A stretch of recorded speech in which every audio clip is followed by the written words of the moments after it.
Fala galera, tudo tranquilo? Bom, no vídeo de hoje é uma análise do episódio 6 de X-Men 97 e que episódio! Essa série me surpreende a gente a cada episódio, cara. E foi um episódio muito bom, um episódio dividido em duas partes basicamente, que liga tudo, né? Liga todos os acontecimentos da série e muita coisa diferente dos quadrinhos que eu falei pra vocês nos últimos episódios, principalmente no episódio 5 do ataque em Genosha. Lá pro final do vídeo eu falo mais disso, galera. Tivemos também aí a volta do Professor Xavier com a Lilandra. Vou explicar isso tudo com vocês agora, galera. E bom, antes, vou começar falando com Morte em Vida parte 2, tá? Eu dividi em Morte em Vida parte 2 e depois eu falo da relação ali de Xavier e tudo mais. Bom, vamos começar falando de Morte em Vida parte 2. Tá bem diferente dos quadrinhos. Lá na análise do episódio 4, se eu não me engano, que foi onde aconteceu Morte em Vida 1, eu já havia falado pra vocês que era basicamente isso que ia acontecer. Porém, muitas coisas estão diferentes dos quadrinhos. O próprio demônio, né, que tava aqui, esse demônio coruja, como a Tempestade ganhou os poderes, né? E bom, tivemos bem pouco até de Morte em Vida parte 2, eu achei, nesse episódio. Mas tivemos também o necessário, né? Pra trazer ela de volta, pra ela agora voltar pros X-Men. E vemos até o próprio Forge usando magia pra pegar o demônio. Isso tem base nos quadrinhos, galera? Cara, isso realmente tem bases nos quadrinhos, tá? Por quê? Esse demônio, né, mais especificamente o nome dele é o Adversário, tá? E bom, o Adversário nos quadrinhos, ele se originou de raízes Cheyenne, né, do Forge, que é basicamente aquela magia indígena que o Forge usou ali, né? E bom, nos quadrinhos o Forge ele foi treinado na magia Cheyenne por um xamã chamado Neise. E esses seres demoníacos, aí, corujas, como o Adversário que a gente viu nessa saga de Morte em Vida, eles são inimigos mortais desse xamã Cheyenne e tal. E eles, que nos quadrinhos foram responsáveis por destruir a dimensão, o universo deles. E eu havia falado com vocês que na história de Morte em Vida nos quadrinhos, né, a Tempestade tinha ficado meio bolada com o Forge por tudo que aconteceu, ele ter feito a arma que tirou os poderes dela, mas que coincidentemente os dois cairiam em uma missão ali nessa dimensão desse demônio. Eles lutariam contra o demônio, depois sairiam da dimensão, ficavam tudo bem, ele faria ali uma máquina para reverter os poderes e ela voltaria a ter os poderes. Isso é a história nos quadrinhos, porém é muito diferente aqui, né? O Forge ele foi atacado pelo Adversário, tá machucado, e aí para ele se recuperar ele precisa daquele caulezinho lá do cacto para fazer aquela medicação para curar ele e tudo mais, do veneno, uma coisa muito diferente dos quadrinhos. E a própria Tempestade, a Ororo, como ela ganhou os poderes foi algo completamente diferente nos quadrinhos. E eu acho que muita gente pode ter ficado se perguntando, né? Como que ela ganhou os poderes, né? Foi do nada ela começou a ver que ela era forte, que era de dentro dela, que o Adversário só tava ali atrapalhando ela e ela começou a acreditar em si mesma e ganhou os poderes. Não foi assim, tá? Lá no episódio 4 a gente viu que o Forge ele fez uma máquina para trazer os poderes dela de volta, assim como nos quadrinhos. Mas nos quadrinhos funciona na hora e ela volta dos poderes e volta para os X-Men. E inclusive até já tinha voltado para os X-Men antes. Ela treina, né, artes marciais para aprender a lutar sem poderes nos X-Men. E aqui na série a gente não viu isso, né? Ela continuou lá naquele deserto com o Forge e tudo mais.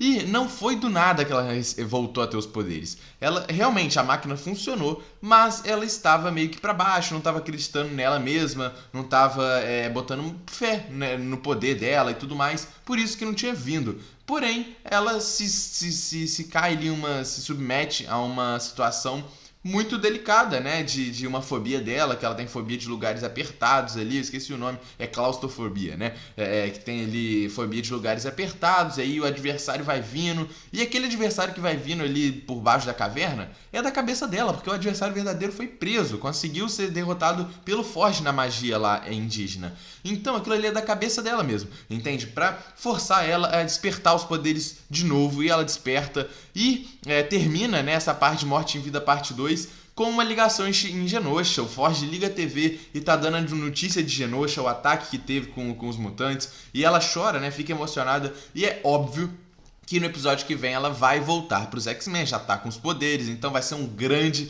reforço aí pros X-Men, que com certeza vão pra Genosha e vão investigar esse ataque, cara. E agora começamos a parte do Xavier. Foi muito interessante a gente ver o Ronan o Conquistador, né? Um cara que já é uma figurinha conhecida lá no CM, né? Nos filmes. A gente conheceu ele em Guardiões da Galáxia 1. Ele era meio que um servo ali do Thanos, né? E toda a sociedade Kree que fica em guerra com a sociedade Shi'ar, né? Que é inclusive essa sociedade da Lilandra e do que o professor Xavier agora estava lá, né? E que estava para se casar e tudo mais. Foi bem rápida a participação do Ronan, mas foi interessante. E a gente viu aquela guarda imperial ali, com a Deathbird, o Vulcano. Vulcano não apareceu muito, o Gladiador, que caraca, o Gladiador é muito foda, teve participações muito boas ali, né? Tivemos outros participantes ali também relacionados a até irmão do Scott Summers, tá? Nesse grupo, mas não foi pra frente, não lidaram com isso, então não importa. O foco foi muito mais pra essa questão do Xavier. A gente viu que o Xavier voltou, até porque o Xavier nunca tinha morrido, né? Muita gente falou que ele tinha morrido no final de 92, mas não, ele só tinha saído da Terra porque o Xavier estava desacordado, né? Ele meio que morreu mesmo, teve meio que aquela morte cerebral, mas ele foi levado para a sociedade alienígena que lidaria com isso tudo, e agora o cara tá para casar com a Lilandra. Nos quadrinhos foi uma coisa parecida, tá? O Xavier, ele, certa hora ali dos quadrinhos, ele tá tendo alguns problemas e ele é levado para a sociedade Shi'ar para cuidarem dele. Ele acaba se apaixonando pela Lilandra e aí eles vão se casar e tudo mais, igual aqui no episódio, né? E a gente vê ele andando ali, mas era um exoesqueleto, né, da perna dele. E foi muito interessante a gente ter visto isso. E o episódio gira muito em torno, né, essa parte do Xavier, da Deathbird, que é a irmã da Lilandra, né? E que ela não aceita o Xavier ali por ele ser um humano. Não aceita que eles se casem, e para ele se casar ele tem que renunciar e apagar todas as suas memórias relacionadas à Terra e os X-Men. Relacionados à Terra, ele decide apagar tudo, não apaga, mas porque ele não quis apagar dos X-Men, então o processo se reverteu todo. Porque os X-Men são os filhos dos átomos, como ele fala ali na parte do episódio, né? E, cara, muito maneiro a gente ter visto o Xavier voltando. E o Xavier tá de volta. Episódio que vem ele vai voltar pros X-Men. E ele indo pro plano astral, botando todo mundo numa cadeirinha. Caraca, galera. E o Xavier, ele muito sábio. Muito sábio. Ele vai falando as frases dele ali, relacionadas a aprendizados, sobre alunos e tudo mais. E, cara, muito, muito, muito bom. E mais uma coisa ali que foi meio que uma ligação para o próximo episódio. Ligou tudo, ligou a história do ataque de Genosha, aonde o Xavier estava esse tempo todo e como ele estava e como ele vai voltar para a Terra, e morte em vida também, tudo ligado, cara. Até porque o Xavier, ele tem aquela visão ali, fica completamente bravo, até discute ali com a Lilandra e fala que se for preciso eles nem se casam, ele deixa ela pra lá porque ele não se importa mais com ela. Não foi desse tipo, né? Mas os X-Men são muito mais importantes pra ele, e ele tem aquela visão destroçante de o que aconteceu em Genosha, galera. Aquela sala de aula no plano astral dele cheia de esqueletos, aquilo ali é tudo mutante. Todos os mutantes que morreram. E, inclusive, aparece grande o Gambit. Eu acho que é o que mais faz com que o Xavier queira voltar pra Terra o mais rápido possível. Porque é o Gambit, cara. Um dos seus filhos dos átomos, como ele explica nesse episódio, sabe? Um dos seus X-Men está morto. Não aparece Magneto, que foi o cara que ele designou para cuidar da equipe. Ou seja, com isso a gente já pode tirar as conclusões de que, de fato, Gambit está morto. Eu falei disso na análise do episódio 5, que tinha possibilidade do Gambit estar vivo, mas que era muito baixa, porque o Gambit nunca foi um cara que teve muitas mortes nos quadrinhos e voltou, entende? O Magneto, a gente já tinha base nos quadrinhos de ataque no Genosha, que ele voltaria. Eu falei isso na análise do episódio 5, se você quiser vai lá ver, porque eu expliquei mais detalhadamente o porquê que o Magneto estaria vivo, mas o Gambit não. E aqui aparece só o Gambit. Se o Magneto tivesse morto de verdade, é lógico que apareceria o esqueleto do Magneto, né? Porque o Xavier designou toda a liderança dos X-Men ao Magneto. Então, eu acho que é uma confirmação que a gente não queria, né? Que o Gambit realmente morreu. E no final, meu sonho é igual, brincadeira. E no final, galera, a gente viu ali naquela mini cena pós-crédito, ali no finalzinho do episódio, uma revelação muito importante e que muda muita coisa em X-Men 97. Por quê? Foi revelado ali pra gente que quem foi o responsável por todo o ataque em Genosha foi o Senhor Sinistro. Como assim? Tipo, não faz sentido algum, principalmente se a gente for levar em base dos quadrinhos. Eu expliquei isso muito detalhadamente no episódio 5 pra vocês, na análise do episódio 5. Por quê? Vamos lá. Nos quadrinhos, cara, o Cable ali, ele vai até informar que o seu mestre estava chegando. E eu falei que eles não adaptariam essa história do Cable. Que quando o Cable no episódio 5 chegou falando que pra eles se esconderem porque tava chegando, o que tava chegando? Com certeza não era o seu mestre, porque eles não iriam adaptar essa história do Cable, não daria tempo, pelo menos não pra agora.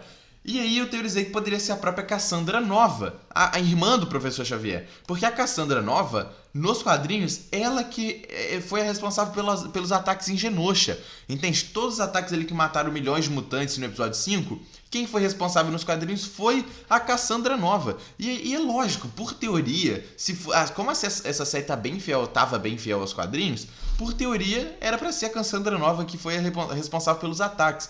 Os caras meteram o Senhor Sinistro do nada. Eu acho que pegou todos de surpresa. Pegou até o Peter do Ei Nerd. O Peter do Ei Nerd pegou com certeza de surpresa. Todo mundo que entende de quadrinho foi pego de surpresa. Porque não esperava o Senhor Sinistro. Essa série estava tomando um caminho de fidelidade com os quadrinhos muito, muito surpreendente até. Porque é difícil uma adaptação assim ser muito parecida com os quadrinhos. E a série estava levando tudo bem parecido com os quadrinhos, né? Algumas adaptações diferentes que não faziam muita importância. Como, por exemplo, em Morte em Vida. Sabe? O jeito que a Tempestade ganhou os poderes e tudo mais. Não fez diferença, sabe? A história foi adaptada, mas ainda assim foi bem fiel aos quadrinhos. Mas os ataques em Genosha, galera, me pegou de surpresa legal. Não esperava o Senhor Sinistro. E de verdade, eu não consigo nem pensar. Eu tentei pensar em base nos quadrinhos para o Senhor Sinistro ter ataque em Genosha e não vem nada, galera. De verdade. Eu não tenho ideia do que vai ser agora daqui pra frente, né? A gente sabe agora que a Tempestade e o Professor Xavier vão se juntar aos X-Men de novo. Os X-Men agora vão ficar unidos pra investigar o ataque de Genosha e ver isso tudo, cara.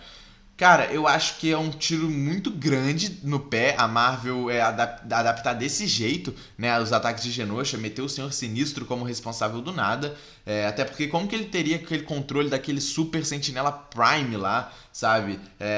Mas isso não impede de ter alguém ainda por trás disso, porque o Senhor Sinistro pode ter sido responsável pelo ataque, mas alguém pode ter mandado o Senhor Sinistro. Sempre tem alguém que tá acima de você, entende? Então, se tem o Senhor Sinistro, tem alguém acima do Senhor Sinistro que mandou ele fazer aquilo. Então a gente ainda pode ter essa adaptação da Cassandra Nova, só vai ser uma coisa muito adaptada, entende? Mas essa história ainda pode acontecer, né? Comenta aí o que vocês acham que vai acontecer. Deixa o like no vídeo, se inscreve no canal. Tamo junto e é nóis, galera.